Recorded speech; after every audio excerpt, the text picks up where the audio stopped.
네, 오늘 장모닝 시작을 하겠습니다. 오늘 토마토 투자자문 박준현 운용력과 화요일 시간 이어가 보겠습니다. 어서 오십시오. 네, 안녕하십니까? 네, 저 어제 이렇게 한번 이렇게 움직였다가 또 이렇게 한번 줄어들게 되면 다시 좀 회복이 안 되는 국내 시장인 것 같습니다. 장 어떻게 보셨어요? 네, 어제 뭐 하루 시장으로 본다 한다면 네. 국내 시장 뭐 상당히 선전했죠. 선전을 했다. 최근에 이제 국내 시장이 어떻게 보면 지난주 아마 수요일 목요일 날부터 회복력은 상당히 빨라요. 그렇습니다. 네, 월요일 날 화요일 날 급락 이후에 수요일 날 이제 학습 효과 때문에 코스닥 시장이 그날 4.6% 급반등을 했거든요. 아, 그때 크게 떴죠. 그 이후로 나스닥 시장 같은 경우는 많이 빠졌습니다. 한 4, 5% 정도 빠졌을 건데 우리 시장은 그래도 그래서 선방이다. 많이 올라왔는데 네. 어제 이제 국내 시장 자체는 뭐 주말에 이제 미국 시장이 빠졌지만은 네. 어제 이제 장중에 나왔던 내용 자체가 우크라이나 러시아 간에 긴장 관계 지속되고 있는데 일단 마크롱 프랑스 대통령이 중재하에 그렇죠. 네, 그러더라고요. 바이든과 푸틴이 만날 거다, 정상회담 할 거다. 그런 얘기가 나오면서 코스피 지수가 뭐 장중 2,700 아래까지 내려갔지 않습니까? 그 후엔 또 러시아에서 또 딴 얘기 또 나오더라고요. 네, 그러면서 이제 나스닥 선물 시장이 일단은 아침에 빠졌다가 막 곧바로 반등을 하니까 이제 국내 시장도 빠르게 반등을 한 거죠. 코스피 시장은 거의 뭐 보합 정도까지 올라갔고. 참 민감해 우리 시장. 코스닥 시장 같은 경우는 0.3% 정도 급반등이 나왔으니까 그렇습니다. 상당히 회복력이 좀 빨랐다고 좀 봐야 되겠죠. 이제. 최근에 이제 국내 시장을 보게 되면 앞서 얘기했다시피 코스피 한번 차트 좀 보시게 되게 되면 지금 4일 연속 양봉이에요. 앞서 얘기했다시피 양봉이지 않습니까? 네. 미국 시장의 그 이후로 약세에도 불구하고 코스닥 시장도 마찬가지입니다. 코스닥 시장은 이틀 연속 장대 양봉. 대체적으로 4일 전부터 해가지고 지난주 수요일 이후부터 흐름 자체가 상당히 견조하다. 바닥을 다지고 있다라고 봐도 될까요? 이제 그런 의미에 양봉이라는 것 자체는 종가가 강세를 끝난 거니까 그렇죠. 그래도 심리가 개선됐다고 볼 수가 있거든요. 투자 심리가 안 좋으면 특히 우리나라 같은 경우는 개인 투자가들 요즘 데이 트레이딩이 워낙 비중이 많이 차지하니까 장이 안 좋으면 투자 심리가 약화되면 일단 주식을 팔고 넘어가거든요. 그렇군요. 그러면서 음봉으로 끝난 경우가 많은데 지난주 수요일부터는 양봉이 많이 나타나고 있다. 그만큼 투자 심리가 개선이 좀 되고 있다. 어제까지 그렇군요. 그런 흐름이었다고 일단 좀 정리해 볼 수가 있을 것 같은데. 네.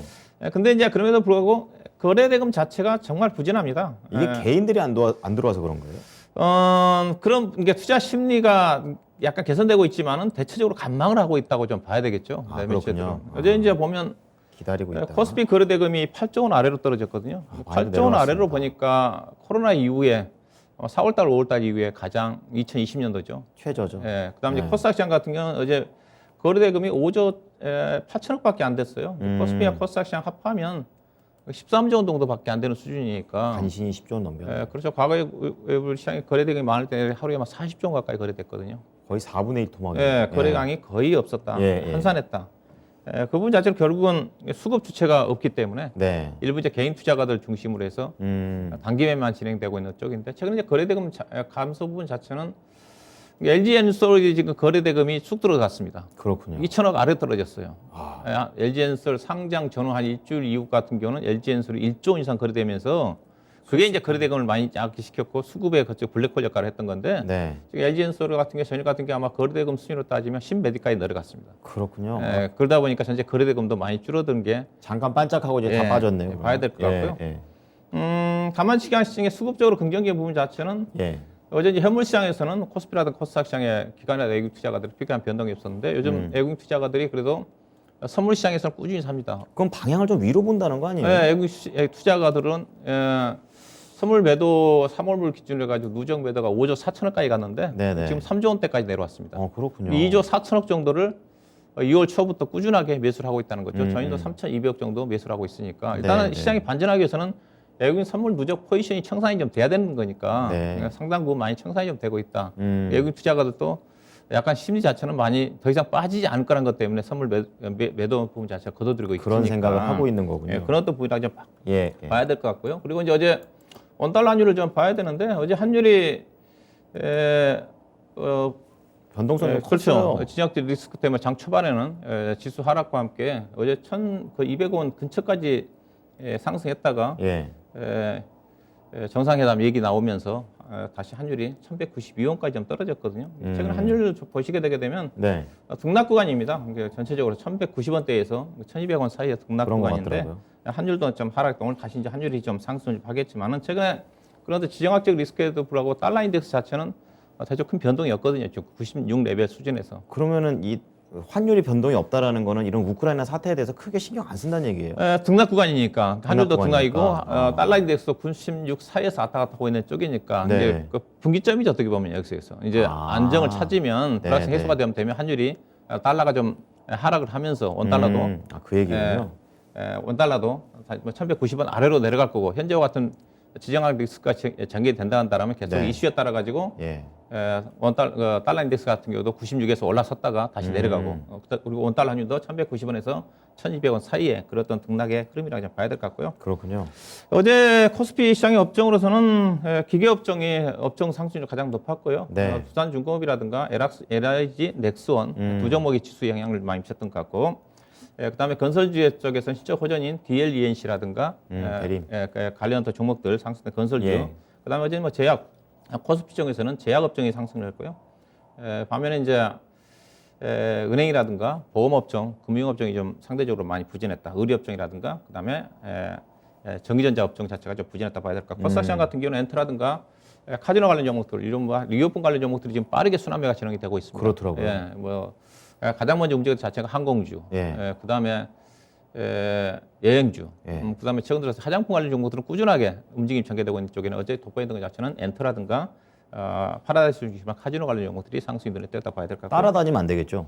예, 그렇죠. 왜냐하면 이따 좀 뭐 특이 종목 자체가 어제 이제 많이 상승했던 자체가 엔터 관련 종목들이니까 이제 밸류를 보시게 되게 되면 예. 우리나라 대부분 관련 종목들은 밸류 자체가 너무 비쌉니다. 반영이 좀 되고 있기 때문에 네. 그래서 순환매성의 흐름이 참 전개되고 있는 게 아닌가. 항공주 같은 게 많이 올라왔기 때문에 봐야 될 것 같고요. 예. 반면에 이제 IT, 반도체 장비라든가 소재 관련 종목들이 약세를 보였고 반면에 스마트폰 부품 종목들은 파인테크닉스를 중심으로 해서 자화전자라든가 종목들은 상당히 강세 흐름이 나타났다고 봐야 될 것 같고요. 네.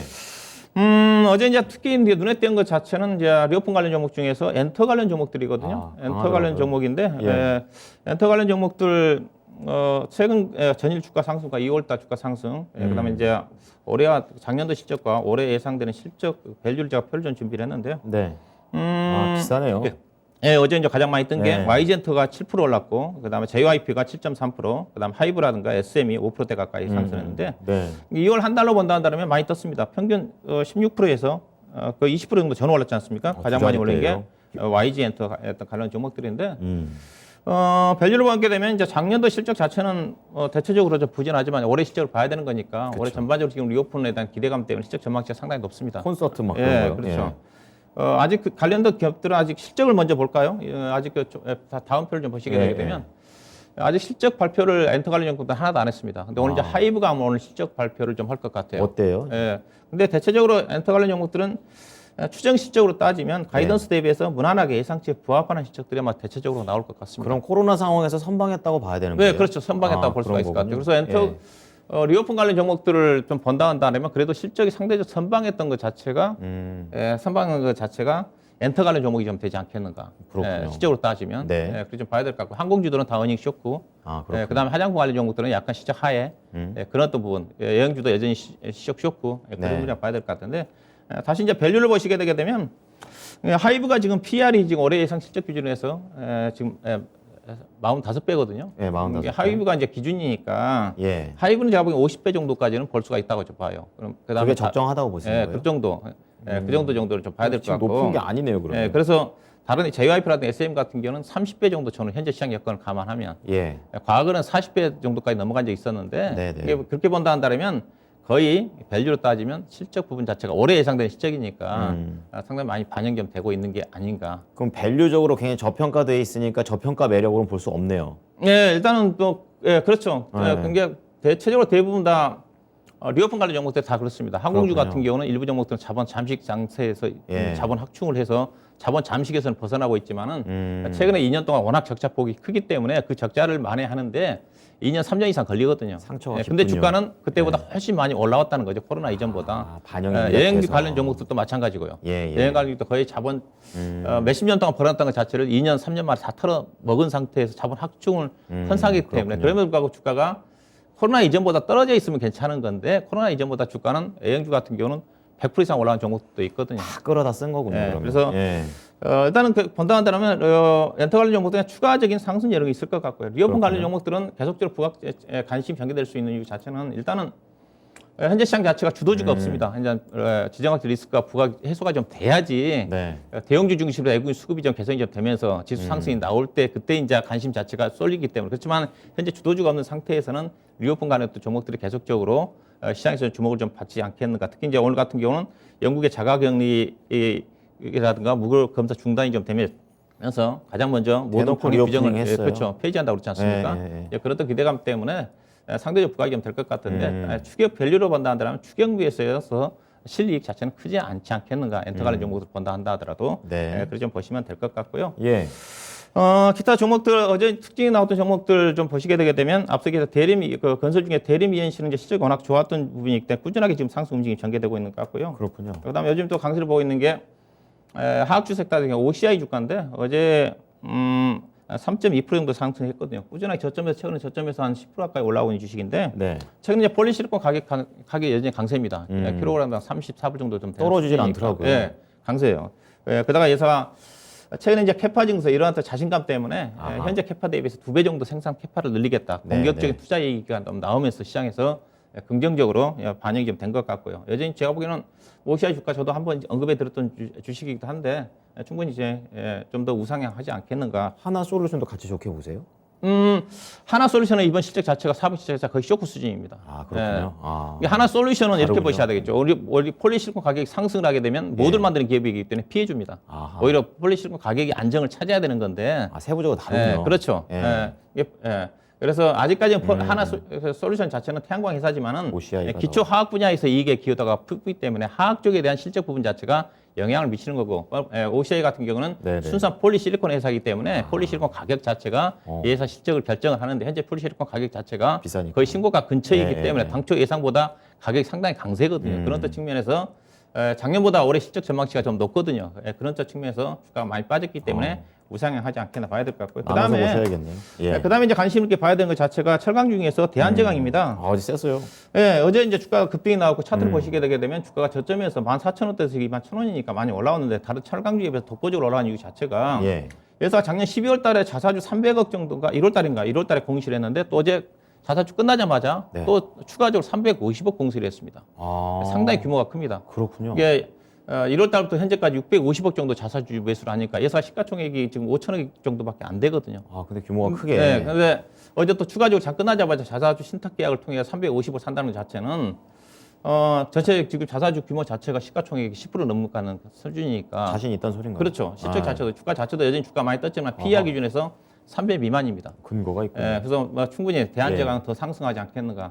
오늘 같은 장에서도 뭐 자사주를 일부 장 자사주 매수 같은 경우는 방어적으로 사는데 이 사람은 상당히 공격적으로 삽니다. 그렇군요. 예. 성격이 달라요. 그래서 주가가 긍정적으로 반영되지 않겠는가. 관련해서 철근 회사인 뭐 한국철강이라든가 네. 그다음에 동국제약 같은 경우도 관심 있게 볼 필요가 있지 않겠는가. 이렇게 좀 말씀 좀 드리고요. 그다음에 마지막으로 5G 관련 종목 중에서 네. 어제 5G 종목도 일부 종목들 솔리드라든가 종목들 괜찮아요. 그 중에서 HFR이 어제 이 종목도 실적 발표를 했거든요. 네. 사무기 실적이 상당히 서프라이즈하게 나오면서 그때부터 주목을 받았는데 차트를 보시게 되면 사무기 실적 발표 이후에 회사 주가 급등했거든요. 그랬군요. 어제 사무기 실적도 발표를 했는데 시장의 예상치가 가이던스가 155억이었는데 159억 나왔거든요. 조금 더 올라갔네요.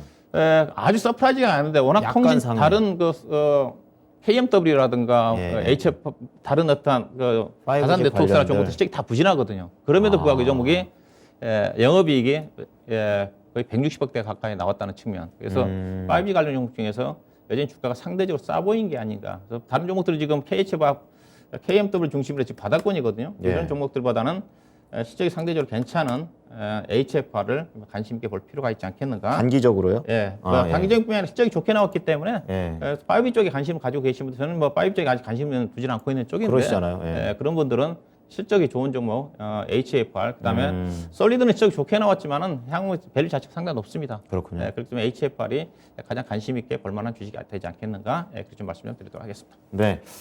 자, 어제 우리 시장 지금 다른 이제 글로벌 증시에 비해서는 좀 선방을 하고 있다는 관점으로 말씀을 해주셨는데요. 오늘 또 이 글로벌 좀 악재도 있고 전반적으로 좀 부담이 큽니다. 어떤 전략으로 접근할지 알아보겠습니다. 자, 투자 전략 어떻게 잡을까요, 우정님? 예, 일단은 뭐 러시아와 우크라이나 긴장 관계가 지금 최고조지 않습니까? 아니 군사까지 그쪽으로 또 파병한다 뭐 얘기 나오고요. 예, 그렇죠. 어제 분위기가 좀 따판이죠. 어제 분위기로 봐서는 예.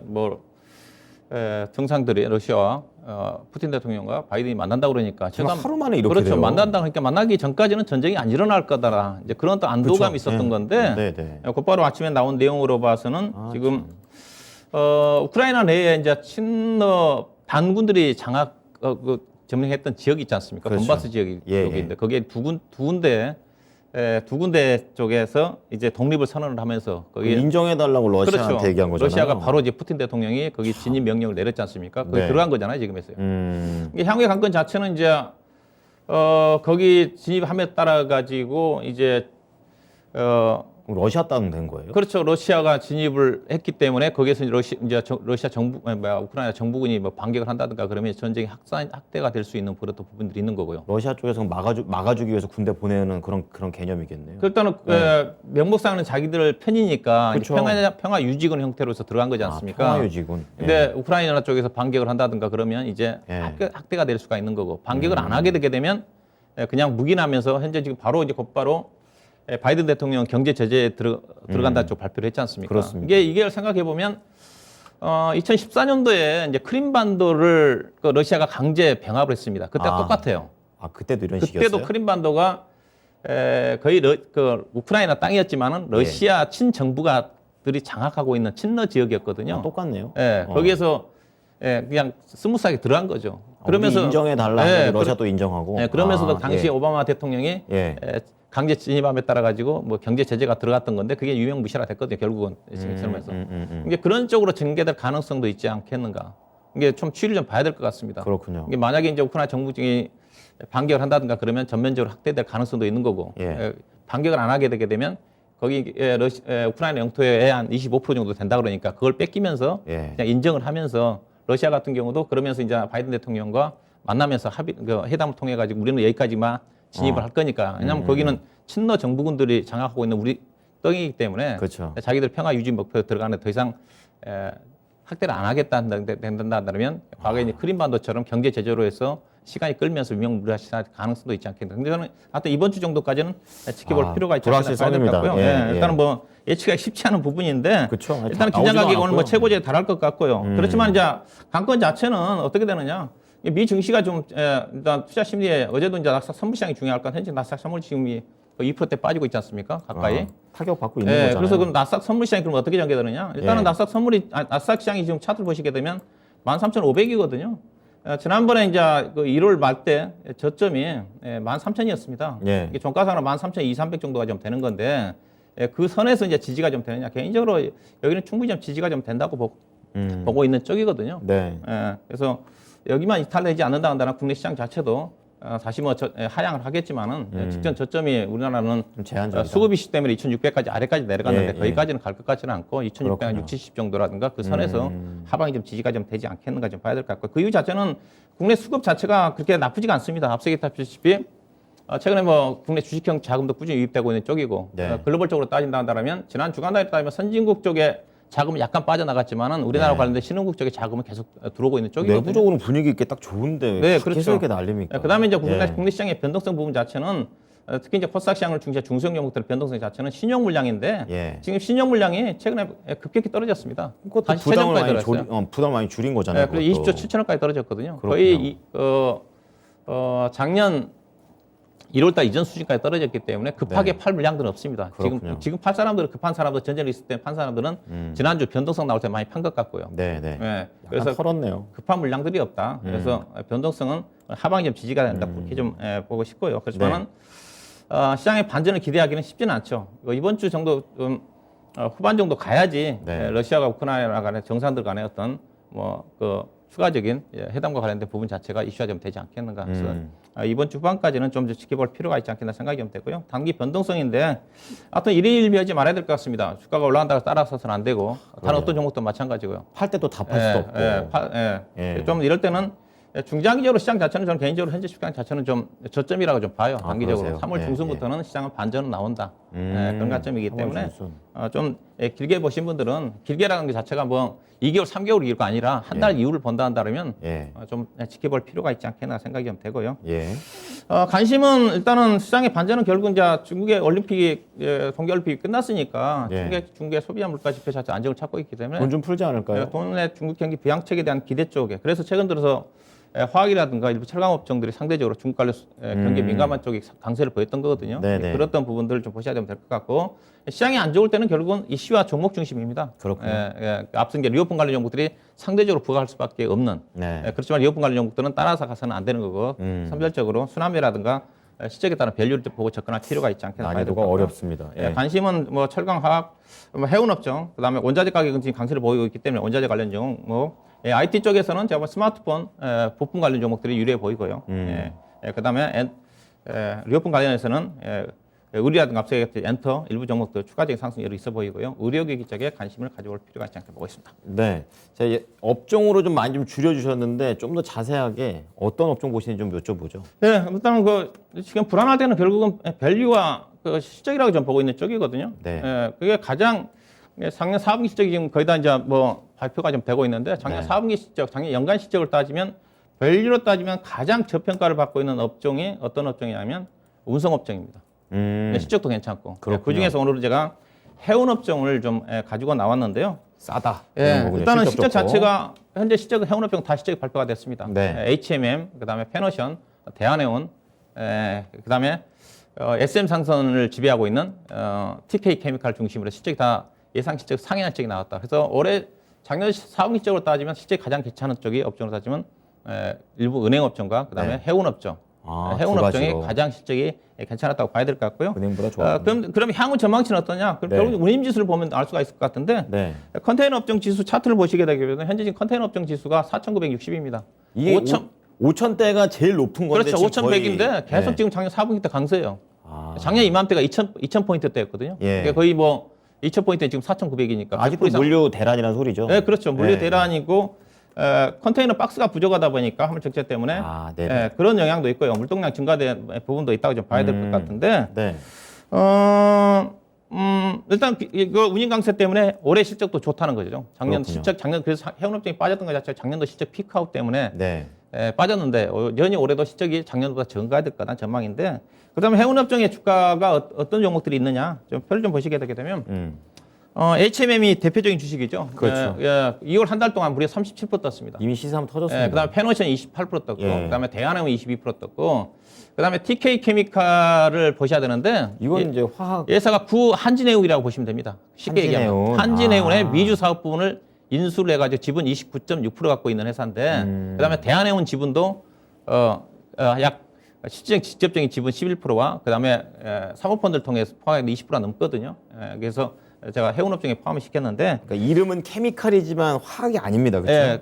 구한진해운이다. 그렇죠. 구한진해운이다 보시면 될 것 같은데 이게 밸류를 보시게 되게 되면 운송업종이 주가 싸느냐. 올해 작년도 예상 실적 보면 PER이 HMM은 5.9인데 HMM은 제가 전환사채 전환 물량까지 감안해서 희석 효과를 감안해서 제가 계산한 겁니다. 최대한 보수적으로. 이게 HMM은 그걸 보셔야 되거든요. 왜냐하면 현재 발행 주수가 상장주가 5억 주가 되는데 잠재적인 물량이 한 5억 주가 남아 있거든요.